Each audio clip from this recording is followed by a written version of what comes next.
Hey guys, welcome back to the channel and continuing with my watercolor food series. Today we are going to paint watermelon. Yeah, we are going to paint a slice of watermelon.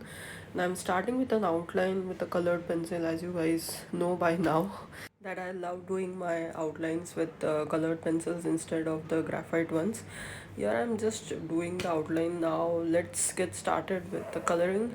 And for this one, three major colors I'm going to use. The first one being Scarlet Red, of course, and then a bit of burnt sienna and white, and I think, yeah, greens also, the sap green.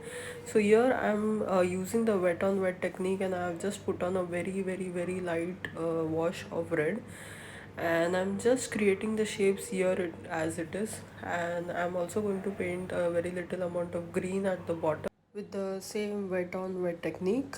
And I think you guys might be wondering why I'm doing the food series. Like, what is so special about food that I'm doing watercolor food series? uh, Actually, I don't have an answer. I just one day I started painting food with watercolors. Like, I started doing these food paintings, and you guys loved them, and so I am continuing doing them.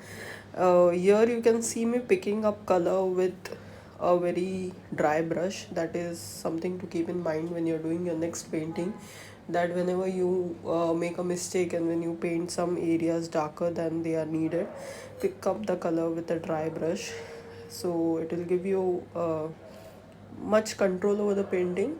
Here I'm also creating the shapes that you want in a watermelon slice. The most important thing in this one, guys, is to have the bottom section portion of the bottom section completely white. Here you can see me using a napkin, or you can call it a tissue paper, to pick up the color so that there is a very bright white. And also you have to ensure that there are no hard edges, especially at the bottom section, where the reds end and the whites begin. So please keep that in mind. Here I'm just painting red over the areas that are darkest, so these are where my shadows are going to be. This will give the painting a whole lot of depth, which will create the realistic effect. Here, as you can see, I'm going over the entire thing with the most pigmented wash yet. So I'm just going over everything, and you will notice that I'm just coloring the center and the middle section more, and I'm leaving out a whole lot of white around it, because that is how exactly the watermelon slice is looking at in my Pinterest reference picture. I'll put the link down in description. So guys, I'm just pulling up paint from whatever portions I can see in the reference image, which are whiter compared to the rest of it. Here I have changed my brush, and I have taken a zero number brush, that is the tiniest brush that I have, and I'm going to now paint the details. So yeah, this is more or less of how much you can see and then replicate. So here I'm just looking very carefully at the picture, and looking if there are any strands of whites that are present, if there are any strands of extreme dark reds that are there. And I'm just painting over the green now, because I think I won't be able to gauge the entire painting unless there is a completeness to it. So I'm giving the green also a chance here. And as you can see on the left hand side, I have this red color that is seeped out on the bottom section. So I'm just picking it up. I'm just wetting it again and picking up the color so that there is enough of white.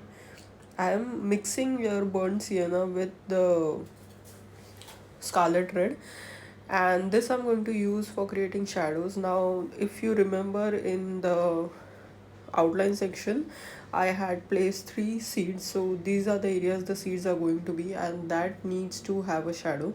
So I have used the burnt sienna there, and I'm just creating abstract shape, guys. And just notice this, and just note this, that don't create shapes like circles or like extremely visible and perfect circles and rectangles, because that is not what you see in a fruit or in a slice. So here I am painting the seeds, And just one important tip with the seeds, guys, don't paint the seeds of an exact shape that you normally do for a watermelon, because that is what kills the realistic effect. As it is a slice, the seeds are embedded in the slice, so you never see a complete seed, so that takes away the beauty of the realism. So I would advise you, don't do that. Like, I have not done that. You can see the seed, but then too there is a tiny bit of seed that you cannot see. And now I'm going over the entire thing with a little bit of white on my brush, and it's fairly dry, and I'm drawing extremely thin and tiny lines and shapes. And here you can see I made a mistake of making a bigger shape, and I had to go over it. So why am I doing this? They are not even that visible, but believe me, when you end the painting, you'll realize that even the tiniest of these details make an effect, because at the end when we look at the picture, we look at it as a whole. Now I'll confess that I had a very hard time doing the seeds and the highlights on the seeds, because they are not exactly white, the highlights in the picture, but they are not of any other color or gray as well. So I had to work and rework on them a bit, and I'm just going over around the seeds right now. As you can see, the minute I put the whites and the highlights, it all comes together and starts looking realistic. So yeah, I'm just darkening things here and there and looking at the picture and putting some paint here and there, and just just correcting stuff at the end, I guess. So, and at the end, this is me with the white gel pen as always, and I'm just putting dots and shapes, abstract shapes. I'm also now going over the bottom section with a much darker green, and here you can see me correcting my mistake again.